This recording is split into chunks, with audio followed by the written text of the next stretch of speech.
Of Sunday, November 17th, 1991, two brothers were driving in their pickup truck down a road in the small town of Conway, South Carolina. The older brother was driving, and the younger brother was looking out the window at the surrounding woods, looking for the perfect spot to set up to go deer hunting. But as they rolled along, suddenly the younger brother said, "Hey, I see something!" And so the brother quickly pulled over, parked the truck, they both got out, and the older brother was expecting his younger brother to head into the woods and show him what he found. But instead, the younger brother didn't go to the woods. He turned towards the middle of the road right out in front of their vehicle, and he stopped in front of this big stain on the ground. When the older brother walked up next to him, they both looked down and they could tell this was a huge pool of dried blood.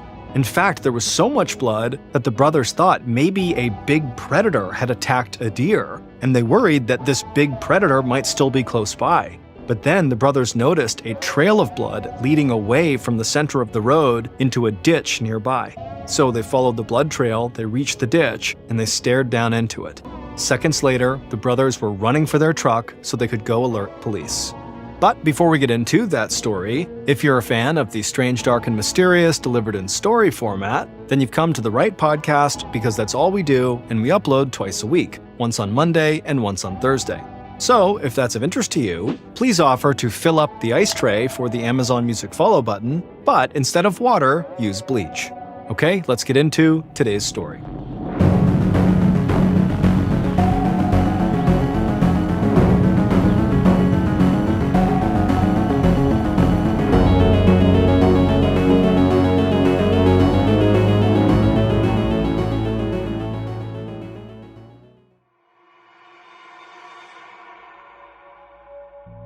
On Saturday, November 16th, 1991, a 17-year-old high school senior named Crystal Todd was in her bedroom getting ready to go to a party in the small town she lived in, which was called Conway, South Carolina.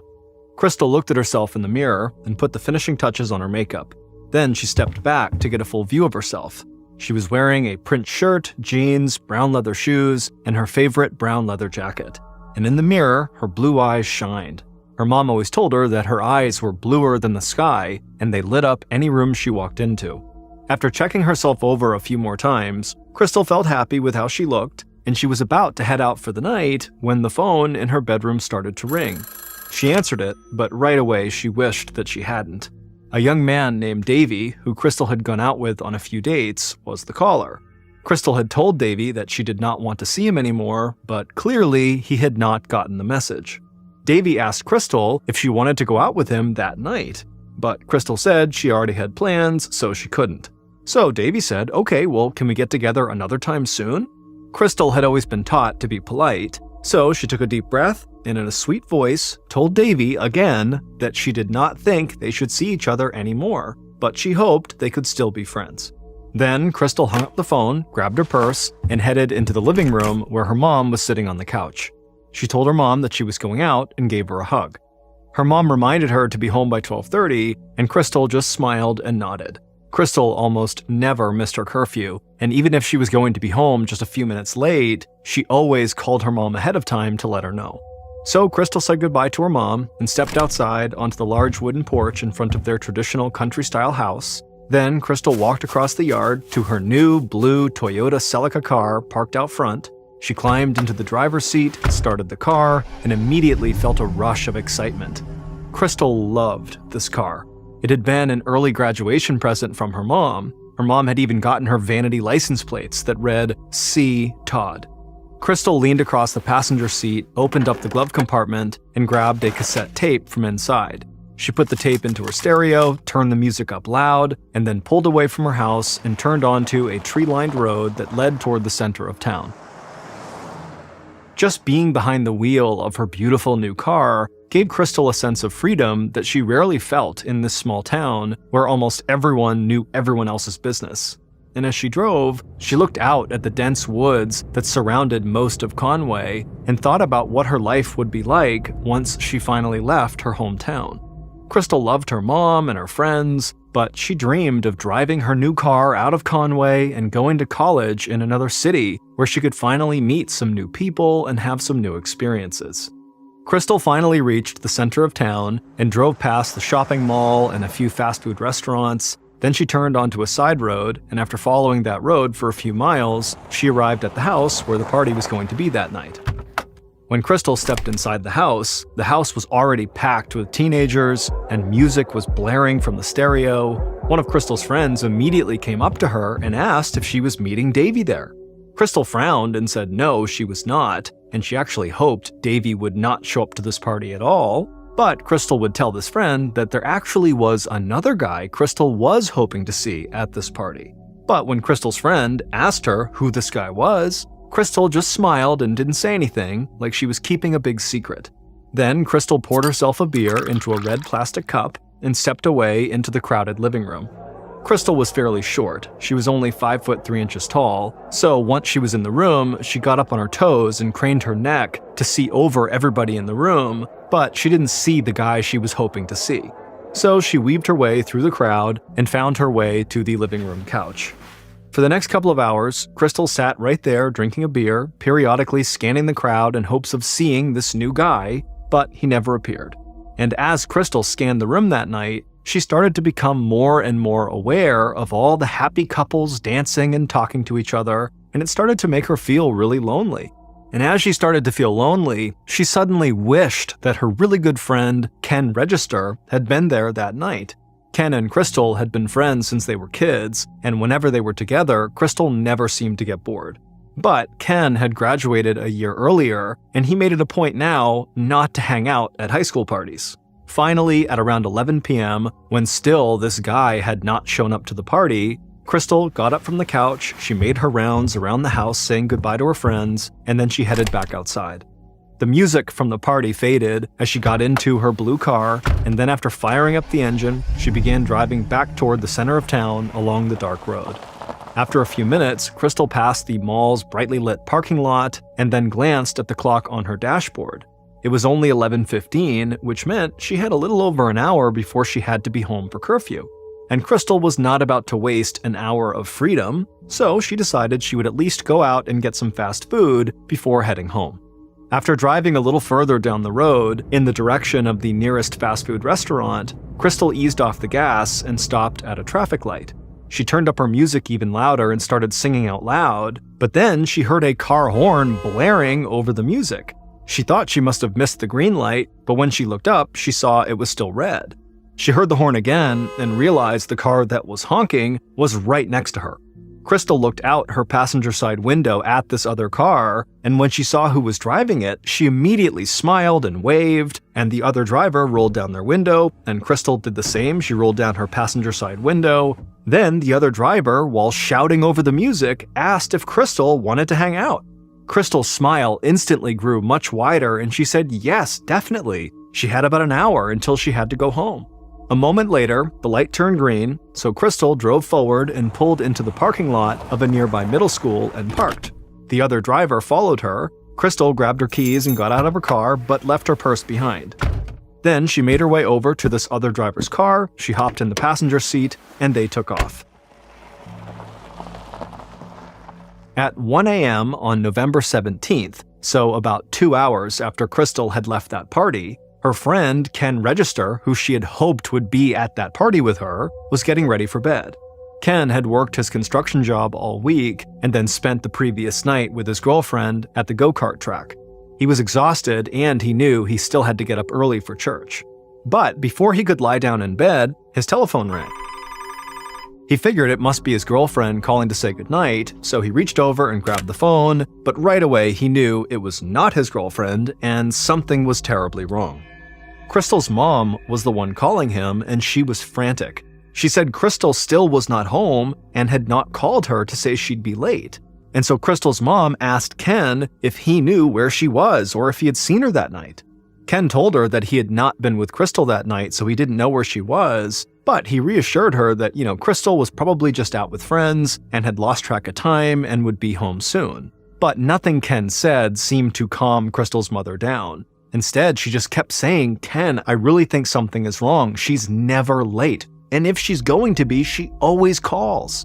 And so Ken, who had known Crystal's mom since he was a little kid and could really tell this was a crisis point for her, he told her, "Look, I'll call the 2 closest hospitals and see if maybe she's in one of those." And so Crystal's mom thanked Ken, and he told her he would call her right back after he called the hospitals. After Ken hung up with Crystal's mom, he would call both hospitals, but neither had any records of Crystal ever having come in that night. So Ken called Crystal's mom back and gave her the news, but he told her again that, Crystal was fine. She likely just lost track of time, or maybe she got sucked into dropping someone off who lived far away, but don't worry, she'll be home, everything's fine. Crystal's mom was not buying it, but she did say to Ken that while he was calling the hospitals, she had called the police, and they too told her that this did not seem like a big deal, and that likely Crystal would be home soon.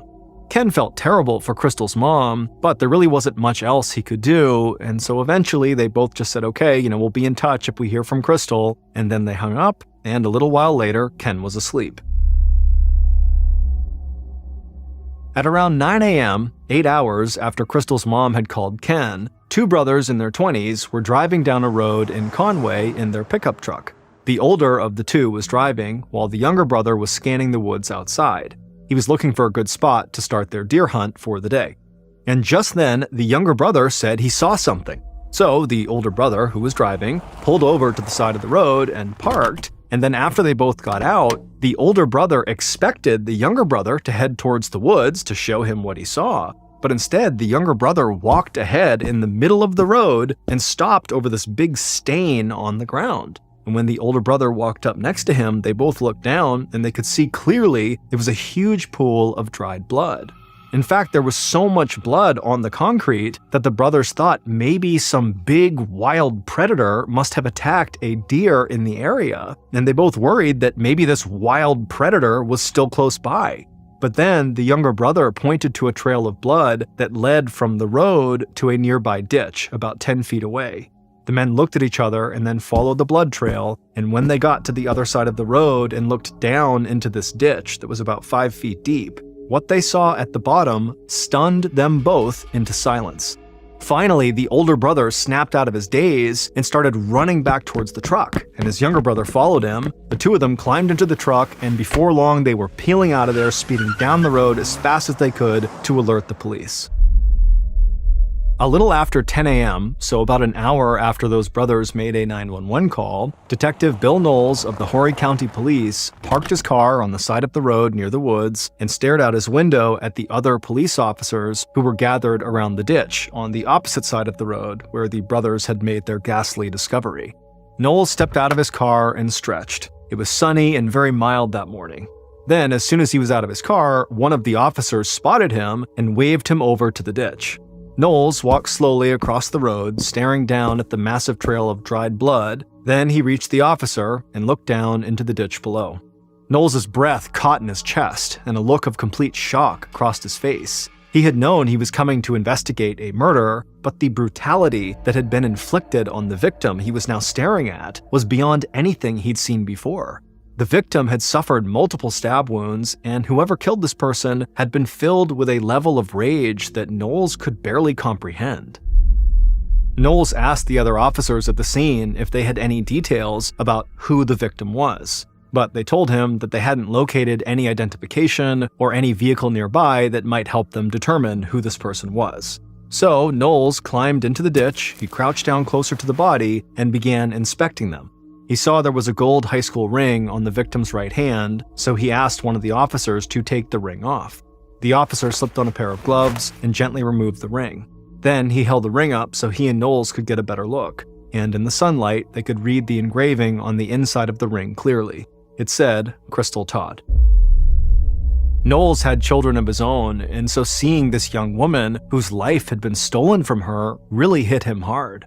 And so right there in the ditch, he leaned over Crystal's body and he quietly promised her he would find whoever had done this and he would bring them to justice. Then Knowles climbed out of the ditch and walked back towards his car. Officers would stay back at the scene to collect blood samples from the victim and from the road, and those samples would be passed on to forensics labs in the area to be tested. But Knowles knew those tests took time, and he wanted to start working right away. So he got into his car and he drove off, determined to keep the promise he had just made to that poor girl. Not long after leaving the crime scene, Knowles pulled up in front of Crystal's house, and he saw Crystal's mom pacing back and forth and smoking on the large wooden porch. He could tell she had not slept all night. Knowles dreaded this part of the job more than anything, but he wanted to make sure Crystal's mom learned about her daughter from him before everybody else in town heard the news. So Knowles took a deep breath, he stepped out of his car, and he approached her. He was tall and in his 30s, with a kind face and a warm demeanor, and when Crystal's mom saw him, she smiled, thinking he might have good news for her. But when Knowles reached her, he put his hands on her shoulders, and a grave look came across his face. And Crystal's mom knew her daughter was gone, and she started crying. In a gentle voice, Knowles told her that they had found Crystal's body, and he said how sorry he was for her loss. Then he made the same promise to her that he'd made to her daughter. He would find the person who had done this. Knowles said he hated to put her through anything else that morning, but he asked her if she could tell him anything about the night before that might help him figure out what had happened to her daughter. Crystal's mom could barely think. She was crying and her hands were trembling, and so she took a long drag on her cigarette and just tried to clear her mind for a second. Then she told Knowles that Crystal had gone to a party the night before and she hadn't come home for curfew. She said she had called around and nobody had seen or heard from Crystal, and one of her friends, Ken, had even called a couple of hospitals to see if maybe she was there, but she wasn't. And then after that, Crystal's mom just said she couldn't remember anything and she went back to smoking. Knowles told Crystal's mother again how sorry he was, and then he turned and walked back to his car. Crystal's mom watched him drive away from the house, and then she went back inside and collapsed on the couch, sobbing. Then she reached over and grabbed the phone and called Ken. On the other line, when Ken heard the news, he was totally devastated. With his voice cracking, he said he would come by as soon as possible. He would be with her so that Crystal's mom would not be alone.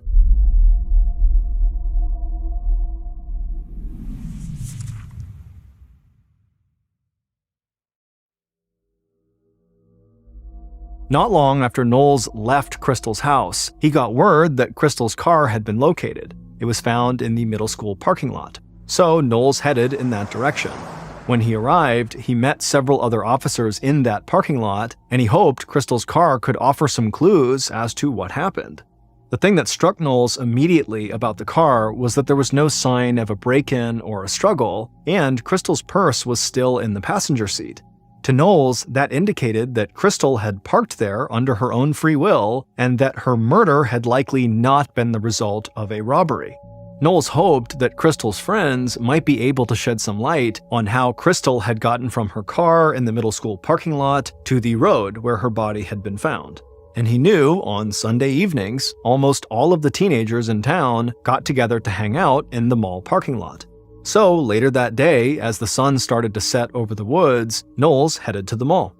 By the time he got there, news of Crystal's murder had spread all through town, and the local teenagers had gathered together at the mall, just like Knowles figured they would. But instead of making plans or talking about school, the teenagers were discussing what had happened to their friend Crystal. Knowles parked his car, stepped outside, and walked towards a group of kids who were leaning against a car nearby. He introduced himself and asked if any of them had known Crystal. He was not surprised that basically all of them said they either knew her well or had at least spent some time with her in school. Then Knowles asked if any of them had been to the party where Crystal was the night before, or if they had heard anything about what had happened the night before. One of the young women nearby chimed in and said that she heard that Crystal had been murdered as part of a satanic ritual. Knowles sighed and shook his head. The last thing he needed was some crazy rumor about Satanists spreading through town. But then another girl said she was at the party the night before and that Crystal had hoped to meet a guy there. Knowles asked who this guy was, but none of the kids seemed to know. Then the girl said there was another guy who might have gone looking for Crystal the night before. She said his name was Davy and that Crystal had broken up with him after a few dates and he was really angry about it. And all of the other kids in the group agreed. Davy was someone Knowles should talk to. So Knowles got all of the information he could about Davy from this group of teenagers. Then he told them all to be careful, and he headed back to his car. The kids had told Knowles that Davy lived in a nearby town, and back at the station, Knowles got an address. And Knowles had connections in the police force in the neighboring town, so he contacted them and told them what was happening. They said they would round up Davy for him and that Knowles could question him at their police station. And so later that night, Knowles drove out of Conway towards this nearby town. and he was already starting to form a picture of what he thought could have happened based on the crime scene and how he had found Crystal's car. Knowles believed Crystal had parked her car at the middle school by choice and then gotten into another car with someone she knew, and he thought there was a strong possibility that whoever was driving that other car was the person who had killed her. And considering the violence that had been inflicted on Crystal, Knowles thought he was most likely looking for a young man who was angry with her.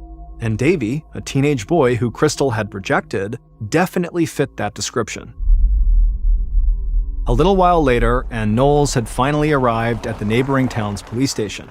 When he got there, an officer from the local force greeted him and told him that Davy was ready for questioning. The officer also said when they picked Davy up, they discovered the exterior and interior of his truck had just been washed, and that the boy had been carrying a pocket knife.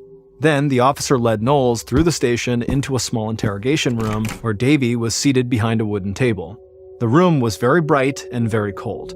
Knowles took a seat and stared across the table at Davy. Davy was 18 years old, tall and wiry, and he couldn't stop shifting around in his chair. Knowles' expression was blank, and he didn't give away anything he was thinking. Then, in a calm voice, he asked if Davy had killed Crystal. Davy shifted more in his chair and tapped his foot on the ground. He didn't look up at Knowles, but he said he had nothing to do with any crime. He said he'd called Crystal the day before to see if she wanted to go out with him, but she had said she already had plans. Not totally buying his answer, Knowles pushed a little more and asked if Davy made a habit of washing his truck on Sunday evenings. Then, for the first time, Davy looked Knowles in the eye. He smiled at the detective and said keeping his vehicle clean was very important to him. Knowles smiled back at him, at which point Davy looked back down at the floor. Then Davy cleared his throat and said again that he had not seen Crystal the night before and he hadn't even been in Conway. Knowles leaned forward across the table and asked if anybody could back up his story, and Davy said some friends had been with him, so yes. Davy fit Knowles' idea of the potential killer, but Knowles knew he still had to gather more information before he could determine Davy's guilt or innocence. The kid had been a little smug about cleaning his truck, but a lot of young men in the area went out of their way to keep their trucks looking really good.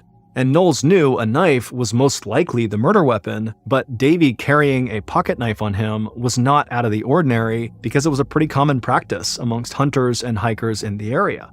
So Knowles told Davy not to leave town and that police would be in touch if they needed more information. Then he walked out of the interrogation room, thanked the officers at the station for helping him, and headed back outside to his car. It had only been about 12 hours since Crystal's body had been discovered, but Knowles already felt like he was running out of time. He knew that the murder of a popular high school student could send panic through a small town like Conway, so he wanted to close the case as fast as possible and reassure everyone that their families were safe. But over the next several days, Knowles questioned all of Davy's friends, and they all corroborated his story that he had not seen Crystal or been in Conway on the night of her murder. And so Knowles started to feel like his chance to close this case quickly was slipping away. A week went by with no new leads in the investigation, and now Knowles found himself standing outside in a huge crowd of people gathered in the church cemetery who were desperate for answers. Over 1,000 people were there to attend Crystal's funeral, including almost every teenager who went to school with her. Knowles could hear crying throughout the crowd as the minister said his final prayer. Knowles and members of his team had come to the funeral to see if anything or anyone might stand out and offer them any sort of clue. But as Knowles watched Crystal's friends and family walk by her coffin to say their final goodbye, all he saw was a town in mourning. Crystal's death had affected everyone, and he knew her murder would stay with this community for decades to come. By the time Knowles left, he knew the funeral hadn't given him any new information to go on. In fact, it had just made it clear how difficult his job would be. In a town like Conway, where everybody seemed to know Crystal, the list of potential suspects was almost endless. So, not long after the funeral, Knowles reached out to state law enforcement and forensics experts in South Carolina for help. And together, they came up with a plan to narrow down Knowles' search. They decided they would use DNA testing. DNA testing is an investigative technique that uses biological evidence found at the crime scene or on a victim to connect a suspect to the crime or to rule out a potential suspect. At the time of Crystal's death, DNA testing was still a relatively new technique, and it hadn't been used yet to solve a murder case in the state of South Carolina. But Knowles wanted to use all of the tools available to him. So the police in Conway made a public announcement that they needed male volunteers to submit samples for DNA testing. Police said these samples would help them eliminate suspects and enable them to narrow down their search for Crystal's killer. Knowles hoped at least a few of Crystal's male classmates who'd been at the party with her would volunteer, but he was astonished when over 50 men in the community quickly agreed to provide DNA samples in the hope it would help the investigation. The DNA testing would be handled by the state, and Knowles was informed it could take months before they had all of the results. He was happy his team had taken another step in the investigation, but he wasn't about to just wait around for test results that might not even lead to the killer. So while he waited for the results, Knowles kept digging into Crystal's personal life. And in January of 1992, so about a month and a half after Crystal's funeral, Knowles discovered something that he thought was a major break in the case. On a cool January night, Knowles sat at his desk in the station reading through Crystal's school notebooks that had been retrieved from her locker. Knowles was exhausted because he and his team had been working around the clock on this case for months, but he refused to let that exhaustion get in the way of the promise he had made to Crystal and her mother. Knowles rubbed his eyes, picked up the mug on his desk, took a sip of coffee, and kept reading over the notebooks. He was looking for anything that might help his investigation, but as he read, he just started to feel a deep sense of sadness. Amidst Crystal's notes for her high school classes, he saw drawings she had doodled in the margins and little messages she'd written to herself. Flipping through the notebooks, all Knowles could think about was how young Crystal was and how full of hope she must have been. But then someone had robbed her of all of that, and that person was still walking free. Just then, something in one of the notebooks jumped out at Knowles. The name Andy Tyndall was written in the flowery handwriting of a teenager who might have a crush. So Knowles flipped through a few more pages, and he saw Andy's name again written in the same way. In the interviews that Knowles had conducted with Crystal's friends, Andy's name had never come up. But now Knowles wondered if Andy was the high school boy Crystal had hoped to see at the party. So during the following week, Knowles dug into Andy's background, but he discovered Andy wasn't a high school boy at all. He was a 31-year-old man who liked hanging out with high school girls. And Knowles also learned that Andy had come to Conway, South Carolina after committing a robbery in Alabama and violating his parole. And so for the first time in weeks, Knowles felt like he might have a real prime suspect. Knowles contacted some of Crystal's friends he'd already spoken to, and he asked them if they knew anything about Andy. And finally, he found one of Crystal's friends who was willing to talk. Knowles met with this girl at her house, and she told him that Andy was like a secret between some of the girls at school. She said he was handsome, charming, and he had muscles like a bodybuilder. She said she didn't know if Crystal and Andy had ever gone out, but Crystal had definitely met him, and she wouldn't have been surprised if Crystal did have a crush on him. That was the connection between Crystal and Andy that Knowles was looking for, and the fact that Andy had violated parole in another state was enough for police to bring him in. And so on January 21st, 1992, over 2 months after Crystal's murder, Knowles sat across from Andy in a small police interrogation room. But unlike Davy, the nervous teenage boy Knowles had questioned earlier in the investigation, Andy was totally calm and collected. Knowles stared at Andy across the table and asked him if he had killed Crystal. Andy didn't flinch. He just said he'd only met the girl one time, months before the murder, and had never seen her again. Knowles, who almost always kept his cool, started to get frustrated. He took a deep breath and he asked Andy why a 31-year-old man was hanging out with high school girls. But Andy said he had just talked to some of the high school girls when they'd ended up at the same events in town. Nothing more than that. Then Knowles took another breath and just stared at Andy, trying to get a read on him. Knowles wasn't sure if Andy was guilty, but his name was in Crystal's notebook and he was a known criminal, and Knowles didn't want to just let him walk. So Knowles leaned forward in his chair and asked if Andy would be willing to submit samples for DNA testing. Andy stared back at Knowles for a bit, and then in the same calm voice he'd had throughout the entire interview, he said he would do it.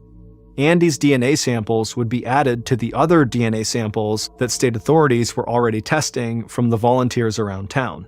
And in early February of 1992, almost 3 months after Crystal's murder, Knowles would finally see the results from those DNA tests. And Knowles' theory that the killer was a man who felt Crystal had wronged him in some way would be proven true. And Knowles would rediscover a detail from his investigation that would solidify the killer's motive. Based on DNA test results, evidence collected at the murder scene, and interviews conducted throughout the investigation, here is a reconstruction of what police believe happened to Crystal Todd in the early morning hours of November 17, 1991. At about 11:15 p.m. on November 16th, Crystal's killer cruised down the tree-lined road that cut right through Conway in his blue Plymouth Sundance car. He passed by the mall and glanced out the window to see if anyone was hanging out, but the parking lot was empty, so he kept on driving. It was getting late, but he really wanted to find a girl to spend some time with. Then he looked up the road ahead of him and saw a car coming to a stop at a red light. He looked closer and saw the vanity license plates that said C. Todd, and he started laughing. He knew that was Crystal's car, and if he could have picked one girl in town to be with right now, it would have been her. So the killer pulled up right next to Crystal's car and began honking. She didn't respond, so he leaned on his horn even harder, and this time it worked, and Crystal looked over at him and she smiled, he smiled back, and he felt his heart beat a little bit faster. Then he rolled down his window and she did the same, and then he asked her if she wanted to hang out and she said yes, and then the light turned green and he followed her into the middle school parking lot. The killer watched as Crystal walked past his car and climbed into his passenger seat. Once she was in the car, he started driving, and they began talking about the party she had just gone to. As Crystal spoke, the killer began looking out the window, searching for the perfect spot away from all the lights in the center of town. And when those lights were far behind him in the rearview mirror, and the road was so dark they could barely see the woods on either side, he pulled off the road and parked. Crystal asked him what he was doing, and he told her that it would be easier for them to talk if they weren't driving. His heart started beating faster, and he was breathing heavily. He looked at Crystal and smiled. Then he took off his seatbelt, he leaned over the passenger seat and tried to kiss her. Crystal told him this is not what she wanted, but he didn't listen. Crystal tried to push him off of her and get out of the car, but she couldn't. She was trapped. Then the killer forced himself on Crystal and sexually assaulted her. Sometime after midnight, when Crystal had finally gotten free, she grabbed her shirt and jeans from the floorboard, she got out of the car, began getting dressed, and then she began screaming at the killer through the open passenger door. Inside the car, the killer seethed, and his head started pounding, and he just wanted her to stop screaming, but she wouldn't stop. So the killer opened the glove compartment and grabbed a knife with a locking blade that he kept in his car. Then he opened his door and he rushed around the car towards Crystal, who was still getting dressed. Before Crystal could react, he grabbed her shoulder and slammed the knife into her skull. Crystal felt the right half of her body go completely numb. Then the killer pulled the knife out and Crystal staggered forward in the road. The killer followed with his knife raised, and Crystal held up her left hand to try to stop him, but there was nothing she could do. He stabbed her in the chest and she fell down, but the killer kept going. The killer would stab Crystal 31 times, and some of the wounds were inflicted after she was clearly already dead. Finally, the killer stopped, looked at what he'd done, and started to panic. The road was dark, but in the moonlight, he could see where the road dropped into a ditch on the opposite side from where he had parked. So he grabbed Crystal under the arms, dragged her body across the road, and threw her in the ditch. Then he ran back to his car, slammed the door, and sped off down the road. And he didn't stop until he parked in front of his house. Before he got out, he looked over the car to see if there was anything Crystal had left behind, and he saw her keys on the floorboard of the passenger seat. He grabbed her keys, got out of the car, and ran across the porch to the front door. His hand was shaking, and his house key rattled the doorknob as he unlocked the door. Once he was inside, he ran to his room, and he hid Crystal's keys in a drawer. And when he looked down at his hands, he finally realized he was covered in blood. So he stripped down, ran to the bathroom, and took a shower. Afterwards, his hands were still trembling, but he was breathing a little easier. So he walked back to his bedroom and got dressed for bed. But before he could lie down, the phone rang. He figured it was his girlfriend calling to say goodnight, so he grabbed the phone. But when he answered, it was not his girlfriend, it was Crystal's mother, who was frantic because her daughter had not come home. Ken Register, who was one of Crystal's best friends since childhood, who was a pallbearer at Crystal's funeral, and who was the person who had comforted Crystal's mother after she found out her daughter had been killed, had been the one who murdered Crystal.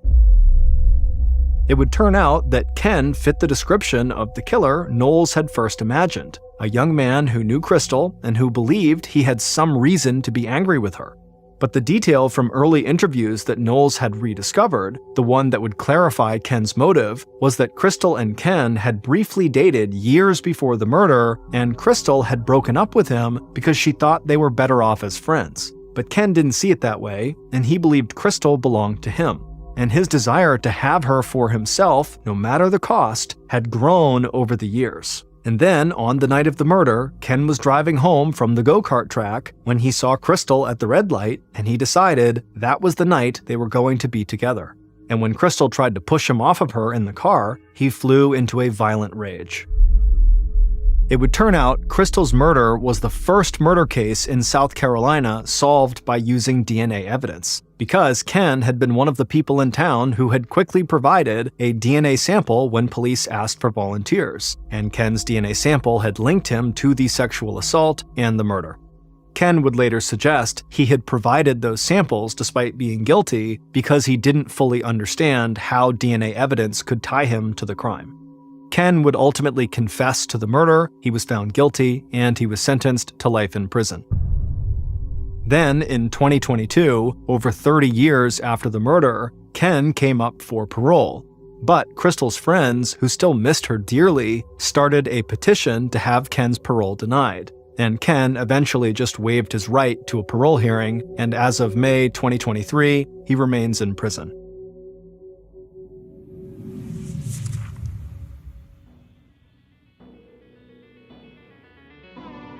Thank you for listening to the MrBallen podcast. If you enjoyed today's story, be sure to check out our YouTube channel, just called MrBallen, where we have hundreds more stories just like this one, but many of them are only available on YouTube.